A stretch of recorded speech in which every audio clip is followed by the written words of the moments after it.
నరేంద్ర మోడీ ఏమున్నాడో చెప్తలేడు.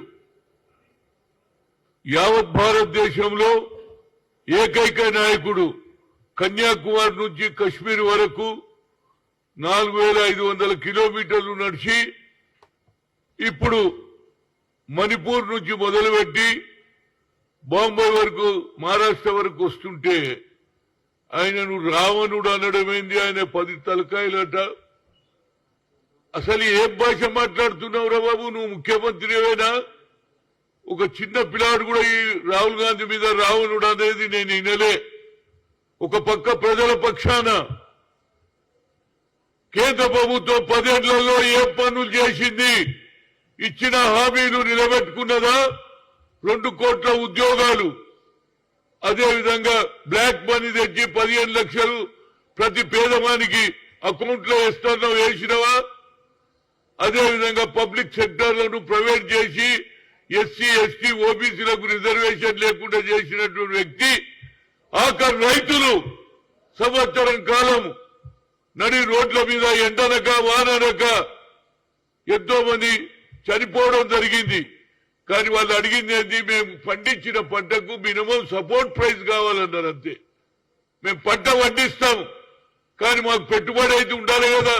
మేము పెట్టిన దానికి 2 రూపాయలు రావాలి కదా. దానికి కూడా ఇంతవరకు ఎలాంటి సాయం చేయనటువంటి ఆయననట రాముడు, ఈయననేమో రావణుడు అని పోల్చడం ఎంతవరకు న్యాయం ఉంది? ఆఖరుకు రాహుల్ గాంధీ గారు గుళ్ళో పోతే కూడా ఆపడం జరిగింది అక్కడ ప్రభుత్వం. అంతేకాదు మా కార్యకర్తల మీద దౌర్జన్యం. రాహుల్ గాంధీ మాట్లాడుతుంటే జై రామ్. అరే ఎవరైనా వద్దన్నారా బాబు? నీ మీటింగ్ లో వచ్చి మేము ఎప్పుడన్నా గొడవ చేసినావా? ఏంటంటే న్యాయ యాత్ర. ప్రజలకు న్యాయం జరగాలి, పేదవానికి న్యాయం జరగాలి అనే ఆలోచనతో మణిపూర్ లో ఇప్పటి వరకు 700 మంది చనిపోయారు. మహిళలు నడి రోడ్డు మీద నేకుడుగా నడుస్తున్నది. కానీ ప్రధానమంత్రికి సమయం లేదు. ఒక్క రోజన్నా మణిపూర్ పోయినామా అని అడుగుతున్నా. ఆయన నట రాముడు అయిపోయిండు, రాహుల్ గాంధీ ఏమో రావణుడా? ఏం మాట్లాడతావురా బాబు? నువ్వు ముఖ్యమంత్రివేనా? ఇంత చెంచాగిరి అవసరం లేదు అంటున్నా. ఇది చెంచాగిరి అంటారు. ఇది ఆ కుటుంబం ఇందిరాగాంధీ గాని వారి తండ్రి రాజీవ్ గాంధీ గాని ప్రాణాలు కోల్పోయిండ్రు. ఈ భారతదేశంలో ఏ పొలిటికల్ పార్టీ ప్రజల గురించి ప్రాణం త్యాగం చేసిండ్రు? అంతకుముందు భారతదేశ స్వాతంత్ర్యం గురించి పోరాడి జైళ్ల పాలైనరు.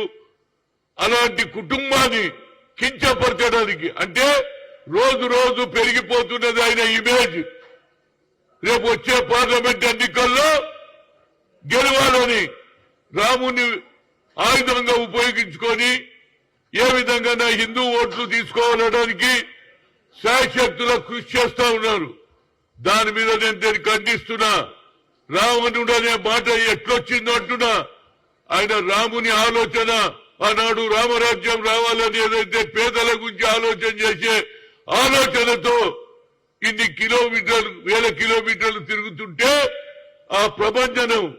నేను పోయినుంటే మణిపూర్ లో అక్కడ కూడా జనం రోడ్ల మీద గిరిజనులు గాని హరిజనులు గాని అందరూ కూడా రాహుల్ గాంధీ గారికి స్వాగతం పలుకుతుంటే అది చూడలేక బెంబేలు ఎత్తిపోయి ఆఖరుకు రాహుల్ గాంధీ గారి మీటింగ్ ను కూడా అడ్డం పడుతున్నారంటే ఎంత నీచ రాజకీయాలు జరుగుతున్నదో తెలుసు. అంతేకాదు ఇవాళ ఏది భద్రాద్రి రామస్వామి ఆయనకు కూడా ఇన్విటేషన్ రాలే. అక్కడ రామదాసు కష్టపడలే. రెవెన్యూ డిపార్ట్మెంట్ నుండి రామునికి సేవ చేస్తే జైలు వేసారు గారి వారికి రాలేదు. అంతేకాదు మరి మా దేశ ప్రెసిడెంట్ ముర్మురావు గారికి ఇన్విటేషన్ ఉన్నదో నాకైతే తెలియదు. కానీ ఈయననే అన్ని విధాల రామేశ్వరం పోతావు, అన్ని దగ్గర పోతావు, అన్ని రావుల గుడి పోతావు. కానీ తెలంగాణలో అతిపెద్ద రాముని గుడి ఉన్నటువంటి భద్రాద్రి రామస్వామికి ఎందుకు ఇన్విటేషన్ ఇవ్వలేదని అడుగుతున్నా. ఇస్తే మేము కూడా అక్కడ పూజారులు కానీ అక్కడ ఉన్నటువంటి వారు పోతారు కదా, ఎందుకు ఇవ్వలేదంటు. అదేవిధంగా ఇంకొకసారి రామునిగా చిత్రీకరిస్తే ప్రజలు వచ్చే ఎన్నికల్లో తప్పనిసరిగా మీకు వ్యతిరేకంగా తీర్పు వస్తుంది. ఆయన ప్రపంచాన్ని తట్టుకోలేక ఆయన కూడా ఆప్తే ఆఖరికి ఆయన ధర్నా కూడా చేశాడు ఆ గుడి ముందు. ఇంతకంటే నీచ రాజకీయం లేదు.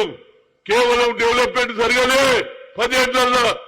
కేవలం హిందూ ఓట్ల గురించే మీ తాపత్రయం. ఏమంటే రాముని భక్తులు మీరే, అందరం కూడా మేము రాముల భక్తులమే బాబు, దేవుడు అనేవాడు. అంతేకాదు ఫారూక్ అబ్దుల్లా అన్నాడు, రామ్ కోం భగవాన్ మాంతే అన్నాడు, రామ్జీ కోం భగవాన్ మాంతే అన్నాడు. అలాంటి ఆలోచన కేవలం రాహుల్ గాంధీకే ఉన్నది. మరొకసారి హేమంత్ బిస్వాల్ శర్మ గారికి చెప్తున్నా, ఇలాంటి భాష మాట్లాడొద్దురా బాబు. మాట్లాడితే వచ్చే ఎన్నికల్లో అస్సాంలో తుడిచిపెట్టుకోపోతుందని ఒక సవాల్ ఇస్తున్నా. ప్రజలందరూ గమనిస్తున్నారు. రాహుల్ గాంధీకి ఒక న్యాయం, మిగతా వాళ్ళకు ఒక న్యాయమా? మీ నరేంద్ర మోడీకి ఒక న్యాయం. రాహుల్ గాంధీ ఏం తప్పు చేసిందని మీరు రావణిగా చిత్రీకరిస్తున్నారు అంటున్నా. అంటే మైండ్ చెడిపోయింది. రాహుల్ గాంధీ గారి ఇమేజ్ పెరుగుతుందనే ఉద్దేశంతో దీన్ని ఖండిస్తున్నా. తప్పనిసరిగా మేమందరం కూడా భగవంతుని పూజ చేస్తాను, రాముని కూడా పూజ చేస్తాం. కానీ నువ్వు పిలిచినప్పుడే పోవాలని నీ పెళ్లి కాదు, మీ ఇంట్లో కొడుకు పెళ్లి కాదు, నీ బిడ్డ పెళ్లి కాదు. మీరు ఇన్విటేషన్ ఇవ్వడమేమిరా బాబు? దేవుని దగ్గరికి అందరం పోతాం. ఎవరు చెప్తే కాదు, దేవుడు అందరి దగ్గర ఉన్నాడు. భగవంతుడు ఇందు వాళ్ళడు అందు లేడు. ఎందెందు వెతికి చూసినా భగవంతుడు కలదే కల్చర్ మనది. కానీ కేవలం అయోధ్యలోనే రాముడు ఉన్నాడట, అక్కడికే పోవాలంట అని కొందరు మట్టి తీసుకుపోతారు, కొందరు బియ్యం తీసుకుపోతారు. ఏం పబ్లిసిటీ రా బాబు ఇది? ఇది కేవలం ఓట్ల రాజకీయం. అందుకుంటే కాంగ్రెస్ పార్టీ తప్పనిసరిగా పోయేటాడు పోతాం. అయోధ్య కట్టారు, అది మంచి స్థానమే. కానీ పోయేటాడు పోతాం. మీ పిలిచినప్పుడు పోయి ఓట్లు దండుకోవడానికి చేసే ఈ రాజకీయ డ్రామాకు వ్యతిరేకం. తప్పనిసరిగా రాముని నాకంటే పూజ చేసేవాడు ఆంజనేయ స్వామి అంటే రామ భక్తుడని అందరూ ఉన్నారు. రామ భక్తులు చాలా మంది. కేవలం రావణుడి నుండి చిత్రీకరించి రాహుల్ గాంధీని ఇన్సల్ట్ చేయడం, దీన్ని ఖండిస్తున్నా. ఇక ముందు ఇలాంటివి మాట్లాడితే వచ్చే అస్సాం ఎన్నికల్లో తుడిచిపెట్టుకోబోతారని ఆ ముఖ్యమంత్రికి హెచ్చరిస్తున్నా. Thank you.